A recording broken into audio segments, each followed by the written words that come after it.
तो आज जो हम सत्संग का टॉपिक ले रहे हैं वो है सतगुरु और असतगुरु। क्या फर्क होता है सतगुरु में और क्या फर्क होता है असतगुरु में, क्या भेद है दोनों के बीच में, आज वो क्लियर किया जाएगा। जैसे कि नाम से ही पता लग रहा है कि सतगुरु का मतलब होता है जो सत्य है। जो सत्य है मतलब जो सत्य को जानता है। जो सत्य को जानता है वो सतगुरु है, और जो सत्य को नहीं जानता भले वो गुरु है लेकिन वो सतगुरु नहीं है। गुरु हो सकता है, गुरुआ हो सकता है, लेकिन सतगुरु नहीं हो सकता, क्योंकि सतगुरु सारे भ्रम तोड़ देता है। अगर कोई भी भ्रम आपके जीवन में बसता है तो जान लो कि आपको सतगुरु अभी मिला ही नहीं। जिसके लिए बोला गया कि सतगुरु मिला जो जानिए ज्ञान उजाला होए, और भरम का भांडा तोड़ के रहे निराला सोए। यानी कि सतगुरु ऐसा होता है जो आपको, आपके मन में जितने भी भरम होते हैं वो सब भरमों को तोड़ देता है। आपके अंदर जितनी भी संशय है, जितने भी आपके अंदर जो ख्याल चल रहे होते हैं जो आपको भ्रमित करते हैं, उन सबको वो खत्म कर देता है। और कैसे करता है? ज्ञान आधार से। वो ज्ञान आधार से आपको ऐसा सर्वश्रेष्ठ ज्ञान देता है जिसके द्वारा आपके सारे संशय खत्म हो जाते हैं। आपके जितने भी सवाल होते हैं वो सब के सब खत्म हो जाते हैं, और आपके अंदर एक ऐसी चेतना जागती है जो सत्य को पाने के लिए ललायित हो जाती है। सत्य को पाना चाहती है, दिन रात उस सत्य की खोज में लगवा देती है आपको। सतगुरु वो होता है जो आपके अंदर एक ऐसी आग पैदा कर देता है कि आप सारे काम करते हुए भी, दिन रात आप काम कर रहे हो अपने लिए, अपने बीवी बच्चों के लिए, अपने घर बार के लिए, अपने माँ बाप के लिए, लेकिन सारे काम करते करते भी आप एक पल भी उसको नहीं बिसारते। आप एक पल भी उसको नहीं भूलते हो। आपके चित्त में वो ऐसा रम जाता है, आपके ख्याल में, आपके विचारों में, आपकी सूरत में वो ऐसा रम जाता है कि उसको आप भुला नहीं सकते। इसीलिए बार बार साहिब ने उसको शब्द गुरु सुरत धुन चेला बोला है कि वो शब्द गुरु है, और उस शब्द गुरु की जो धुन है उसको सुनने वाला जो है वो चेला है। जब तक वो चेला उस धुन को नहीं सुनेगा वो सच्चा चेला नहीं बन सकता। गुरु पूरा और शिष्य शूरा, ये दोनों मिलके ही असली काम कर सकते हैं, अन्यथा नहीं। गुरु पूरा है, ओके जी पूरा है, लेकिन अगर चेला शूरा नहीं है, यानी चेला पूरा नहीं है, तब भी बात नहीं बनेगी। गुरु अधूरा है लेकिन चेला पूरा है, तब भी बात नहीं बनेगी। गुरु पूरा हो, चेला शूरा हो, यानी विवेकी हो। ऐसा विवेकी हो कि जब विवेक जाग जाता है तो उसके बाद उसको कोई भ्रमित ना कर पाए, क्योंकि अधूरे गुरुओं की यही खासियत होती है कि वो आपको केवल भ्रमित करना जानते हैं। वो आपको ऐसा भ्रमित करते हैं वाणियों के द्वारा कि आपको लगता है अरे बात तो सही कर रहा है क्योंकि वाणी में लिखा है, लेकिन उस वाणी के भावों को नहीं पकड़ पाते। जैसे मैंने पहले भी, कल भी बताया था, परसों भी बताया था कि जिस वाणी में लिखा है कि परमात्मा हृदय में बसता है, हमारे ग्रंथों में भी लिखा है कि परमात्मा मेरे ही बस गए, हृदय में बस गए, तो इसका मतलब ये नहीं कि वो मेरे हृदय में ही बसे हुए हैं। ये तो एक भाव होता है।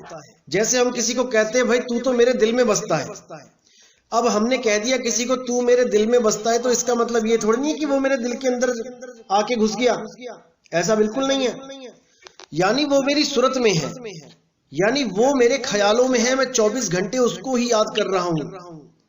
ये भाव होता है। जैसे कई लोग हनुमान जी का प्रमाण देते हैं कि हनुमान जी के दिल में भगवान बसते थे, देखो उन्होंने छाती फाड़ के दिखाया।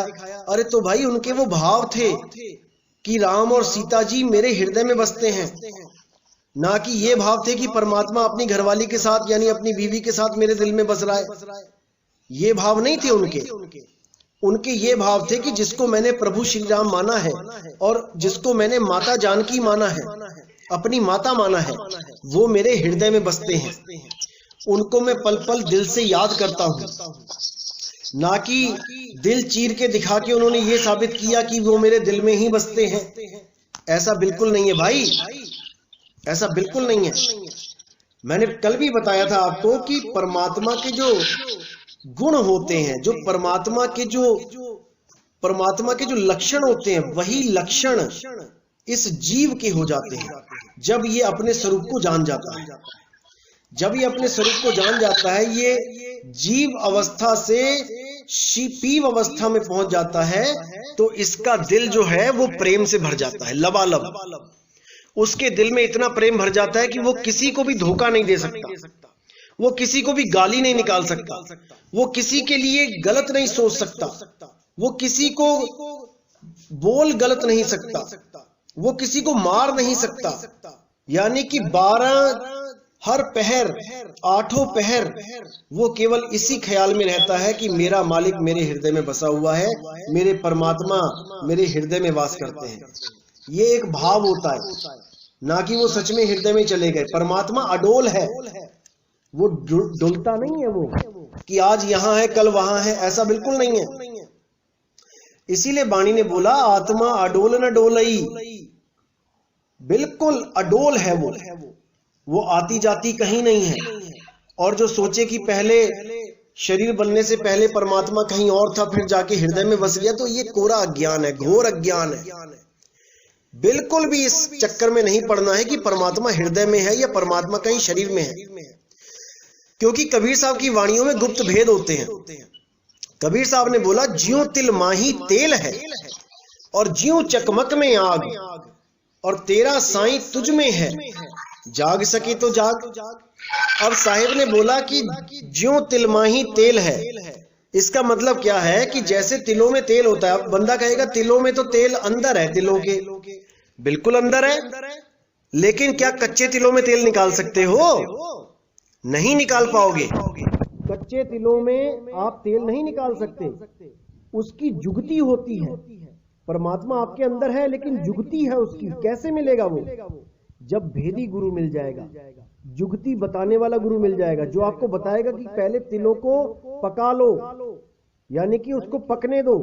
जब वो पूर्ण तरह पक जाएगा उसके बाद उसका तेल निकाला जाएगा, ना कि कच्चे तिलों में से तेल निकलेगा। और ज्यों चकमक में आग, चकमक का जो पत्थर होता है उसमें जैसे आग निकलती है, तो आग पत्थर तोड़ के अंदर थोड़ी नहीं छुपी हुई है कि पत्थर तोड़ोगे तो अंदर से आग मिलेगी आपको। पत्थर तोड़ोगे अंदर पत्थर ही मिलेगा, अंदर आपको कण, पत्थर के ही कण मिलेंगे। लेकिन वो पत्थर की सतह पे जब दो पत्थर टकराते हैं तो पत्थर की सतह पे अग्नि प्रकट होती है। वो अग्नि कहां है? वो पत्थर के बाहर है, पत्थर के अंदर नहीं है। वो पत्थर की सतह पर गुप्त रूप से प्रकट है। जैसे फूलों के ऊपर बास, फूलों के ऊपर सुगंध है, फूलों के अंदर नहीं है। उसका पोस्टमार्टम करके देखोगे तो अंदर सुगंध नहीं मिलेगी, लेकिन वो फूलों के ऊपर है। आप फूल को सूंघोगे आपको वो सुगंध मिलेगी। जैसे बोला कस्तूरी कुंडल बसे मृग ढूंढे बनमाही, और ऐसे रमता राम है ये दुनिया जाने नहीं। अब हृदय में अगर बोला है तो हिरण के भी हृदय में बोल सकते थे कि परमात्मा हिरण के हृदय में रहता है, लेकिन उन्होंने कस्तूरी का जिक्र किया। कस्तूरी शरीर से बाहर नाभि पे होती है, वो एक खास स्थान पे होती है नाभि में, वो अंदर नहीं है कि उसके हृदय में ढूंढोगे तो कस्तूरी मिल जाएगी, या उसके किडनी लीवर में ढूंढोगे कस्तूरी मिल जाएगी। नहीं, उस कस्तूरी का एक खास स्थान है। जो भेदी होगा वही जान पाएगा कि कस्तूरी कहां है, और जो भेदी नहीं होगा वो ढूंढता रह जाएगा, उसको वह कस्तूरी मिलने वाली नहीं है। इसलिए साहिब ने बार बार बोला है कि भेदी गुरु की खोज करो। और ये लोग कहते हैं, कुछ अज्ञानी जीव कहते हैं कि गुरु की जरूरत नहीं है, कि आपको ग्रंथों से ही पता लग जाएगा, ग्रंथों में पढ़ लो समझ में आ जाएगा। ऐसा बिल्कुल नहीं है भाई। मीराबाई के गुरु रविदास जी थे, राजा पीपा के गुरु रविदास जी थे, अन्य गुरुओं के भी आगे गुरु थे।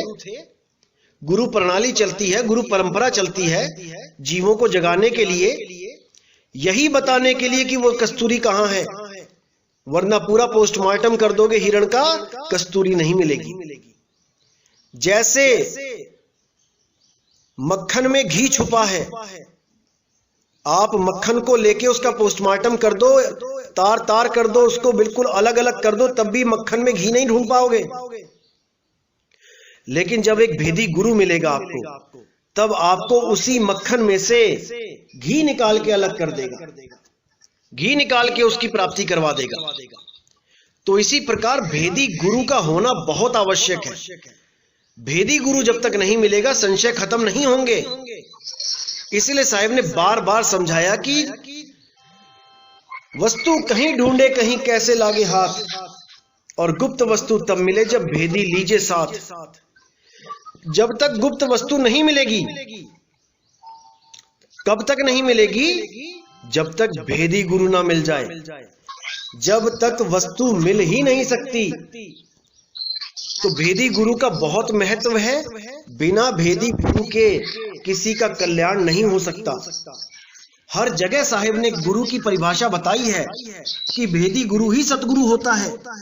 जब तक भेदी गुरु के शरण में नहीं गए, जब तक आपको मंत्र जपवाने वाले गुरु ही मिलते रहेंगे, या शरीर के अंदर परमात्मा बताने वाले ही गुरु मिलते रहेंगे। कोई कहेगा वो नाभि चक्र में है, कोई कहेगा वो कंठ चक्र में है, कोई कहेगा त्रिकुटी में है, कोई कहेगा गुदा चक्र में है, कोई कहेगा स्वाद चक्र में है, कोई हृदय में बताएगा। ऐसे ही उलझाते रहेंगे, नहीं उलझना है। इसीलिए साहिब ने शब्द द्वार की बात करी कि शब्द का द्वार ढूंढो, ऐसा गुरु ढूंढो जो शब्द के द्वार को जानता है।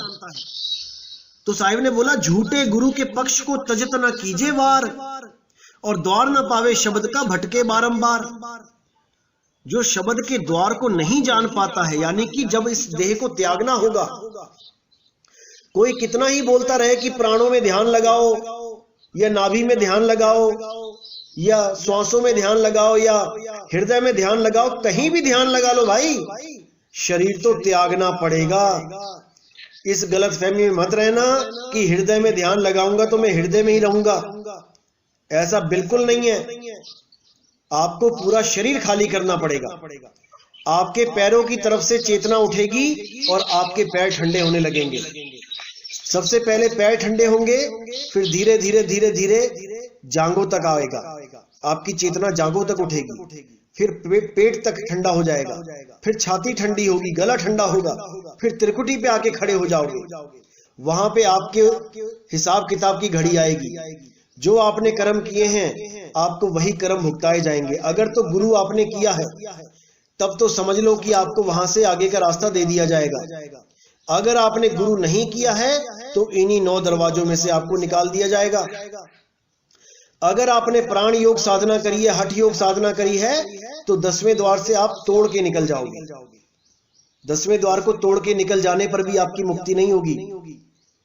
कबीर साहब ने साफ बोला है, 10वें द्वारे प्राण निकले राज खानी जाए, कुछ देर राज भोगे फिर पाछे पछताए।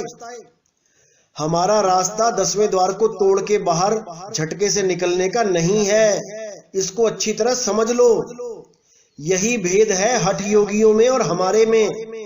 हठ योगी प्राण योग द्वारा, हठ योग द्वारा 10वें द्वार को तोड़ के ऊपर ब्रह्मांड में चले जाते हैं।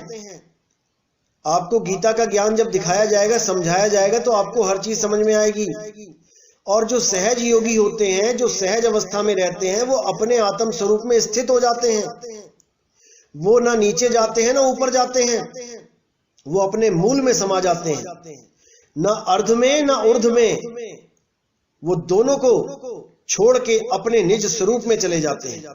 लेकिन वो निज स्वरूप कहां मिलेगा, कौन सी जगह है, इसका भेद केवल भेदी गुरु ही बता सकता है। तो बहुत से लोग मदन साहिब के पंथ में आते हैं जो यथार्थ कबीर पंथ है।